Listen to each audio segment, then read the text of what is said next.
अच्छा ये बताइए कि आप में से कितने लोग रात के समय पे मरीन ड्राइव गए हैं? वो लोग हाथ उठाइए।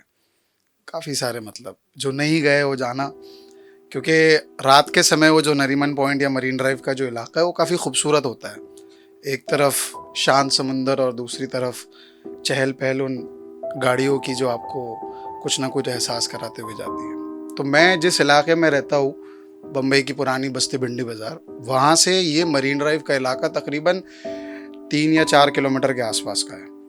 तो मैं जब अपने कॉलेज के समय में था, शुरुआती दिनों में, तो हम लोग अक्सर रात को दोस्त लोग वहाँ पर जाके बैठते थे, बातें बातें करते थे, मस्ती वस्ती करते थे, गप्पे हाँकते थे।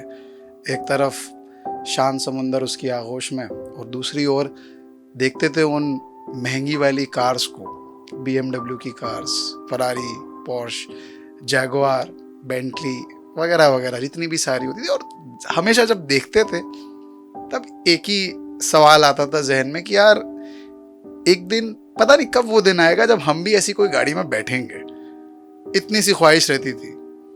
अब वक्त बीता, बड़े हुए और कहानी और कविताओं का सिलसिला शुरू हुआ जिंदगी के अंदर।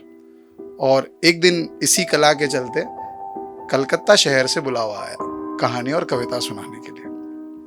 मैंने आयोजकों से बात की, उन्होंने कहा एक छोटा सा इवेंट है प्री दिवाली का, तो उसके लिए वो बुला रहे हैं कविता और कहानी सुनाने के लिए। मैं काफ़ी एक्साइटेड था, दो वजह से। एक, मैंने कलकत्ता शहर कभी देखा नहीं था, और दूसरा जो सबसे ज़्यादा ज़रूरी था, मुंह मांगे पैसे वो मुझे दे रहे थे।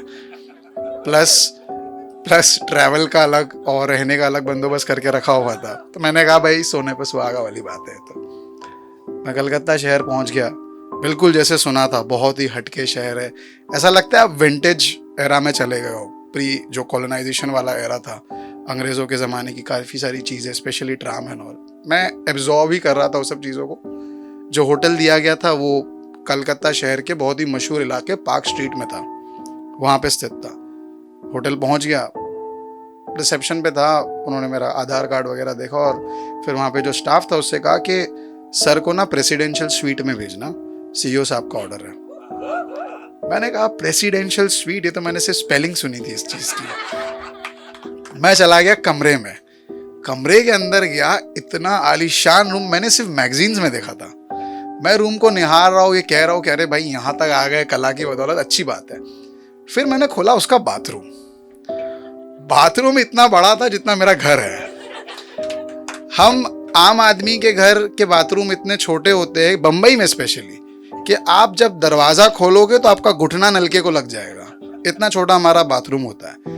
And the biggest part was, बीच में है एक शानदार सा बाथटब। मैंने तुरंत अपने सभी दोस्तों को वीडियो कॉल किया, देखो तुम्हारा भाई आज कहाँ पहुंच गया है। उसमें से हमारे एक दोस्त है, आप जानते होंगे उनको, उनकी कविता और कहानियों के लिए, राकेश तिवारी। उनको मैंने दिखाया तो बोलता अरे मोहम्मद भाई कमाल है, क्या बात है। 1 मिनट की बात के अंदर 40 सेकंड की तो कविता सुना दी उन्होंने ऑन द स्पॉट।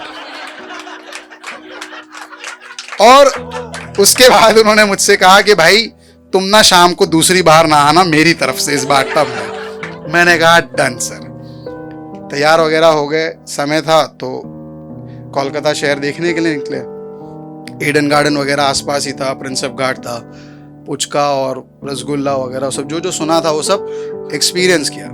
फिर मैं आया तो मुझे मैसेज आया CEO साहब का कि भाई मैं आपको लेने पर्सनली खुद आ रहा हूँ। मैंने कहा व्हाट एन ऑनर सर। मैं तैयार होके 20 मिनट पहले ही आ गया। मैंने कहा कि मेरे वजह से मैं किसी को लेट नहीं कराना चाहता। आकर बैठा ही था और अगले 5 या 10 मिनट के अंदर फ़ोन आया CEO साहब का। कहा मोहम्मद भाई मैं नहीं आ पाऊँगा आपको लेने, बिकॉज ट्रैफिक बहुत है। जितने टाइम में मैं आपको लेने के लिए आऊँगा by that time you will reach the venue. मैंने कहा सर फेयर इनफ, ट्रैफिक का दर्द बॉम्बे वालों से अच्छा और कौन समझ सकता है। तो मैंने कहा चलो ठीक है कोई बात नहीं, पर एक हल्का सा मलाल रह गया दिल में कि यार CEO के साथ बैठता, कुछ बात होती, शायद कुछ कनेक्शन वगैरह बनता, बट कोई बात नहीं। मैं बैठा था रिसेप्शन पे, जो भाई साहब थे उनसे गुफ्तगू वगैरह शुरू हो रही थी। अब जब गुफ्तगू हुई और थोड़े समय में एक चमचमाती हुई जैगुआर कार आई वहाँ पे। मैं और रिसेप्शन पे बैठा बंदा दोनों बाहर देख रहे हैं कार को, मतलब जैसे कार कभी देखी ना हो हम लोगों ने। और ड्राइविंग सीट से एक सफारी सूट पहने हुए, मूंछों को ताव देते हुए, हाथों में पर्ची लिए ड्राइवर साहब बाहर निकले, आए रिसेप्शन पे, पूछा मोहम्मद भाई कौन है यहाँ पे। तो उन्होंने कहा वो जो सोफा पे बैठे हैं ना वही है। मेरे पास आया, बोला कि सर सीईओ साहब ने आपको लेने के लिए भेजा है। और मैं देख रहा हूँ बाहर जैगवार को। मैंने कहा यही गाड़ी में हम जाएंगे? उन्होंने कहा बिल्कुल सर। मैं गया, मैंने वो हरकत नहीं की ड्राइवर के बाजू में बैठने वाली, मैं पीछे बैठा, वही थाट बाट वही रुतबे के साथ जैसे ये गाड़ी मेरी ही हो। जैसे ही मैं बैठा, गाड़ी स्टार्ट हुई तो उन्होंने कहा सर शायद ट्रैफिक मिलेगा तो आपके मनोरंजन के लिए आईपैड रखा हुआ है, आपको फिल्म देखनी हो, टाइम पास करना हो तो कर सकते हो। मैंने बोला नहीं, ये आईपैड वगैरह तो बॉम्बे में भी किसी दोस्त के पास मिल जाएगा, मगर ये गाड़ी नहीं मिलेगी। तो फिलहाल मैं ये गाड़ी को एंजॉय करना चाहता हूँ, एक्सपीरियंस करना चाहता हूँ। और मैं लगा हुआ था उसी के अंदर। फिर कार गुजरी एक कॉलेज एरिया से, जहाँ पे सारे यंग बच्चे वगैरह थे। मैं भी उस टाइम पे कॉलेज में था। सब देख रहे थे कि भाई इतनी अकड़ इस बंदे में क्यों है, जो जैगवार लेके निकल रहा है, बाहर देख भी नहीं रहा है लड़कियों को। मैं अपना रुतबा बनाते हुए चल रहा हूँ। वेन्यू पे पहुंच गए। वेन्यू था JW मैरिट का 5 स्टार होटल। जैसे वेन्यू पे पहुंचे, पहली बार सिक्योरिटी वाले ने कोई सवाल नहीं किया, कोई चेकिंग नहीं की। वरना नॉर्मल मैं कहीं भी जाता हूँ तो 3 से 4 बार मुझे फ्रिस्क किया ही जाता है। बट वहाँ मैं अंदर पहुँच गया।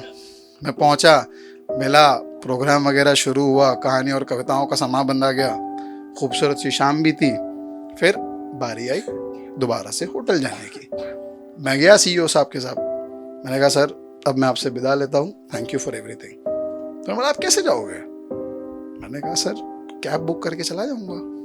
बता रहे घर की गाड़ी होते हुए आप कैब से जाएंगे? आप वो जैगवार से आया था ना? मैंने बोला हाँ सर, आप उसी में जाएंगे। मेरे मन में एक और लड्डू फूटा। मैंने बोला वाह, कुछ हो ना हो ये सपना मेरा आज पूरा हो गया। अब मैं दोबारा से उसी जैगवार में बैठा।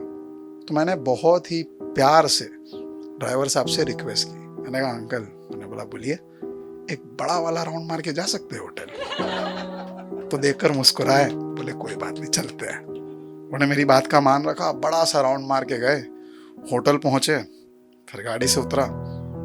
तब अपने आप से एक बात कही कि एक दिन इंशाल्लाह अपनी मेहनत के बलबूते हुए ऐसी गाड़ी जरूर खरीदेंगे और उसी मरीन ड्राइव से निकालेंगे जहां पर बैठकर कभी ऐसी कार्स को देखा करते थे। अब जब भी ये मैं बात अपने दोस्तों को बताता हूँ तो मुस्कुराते हुए कहते हैं हाँ हाँ हाँ, अभी के लिए जैगवार वाले शायर बनने में बहुत देर है, तुम्हें और मेहनत करो। शुक्रिया।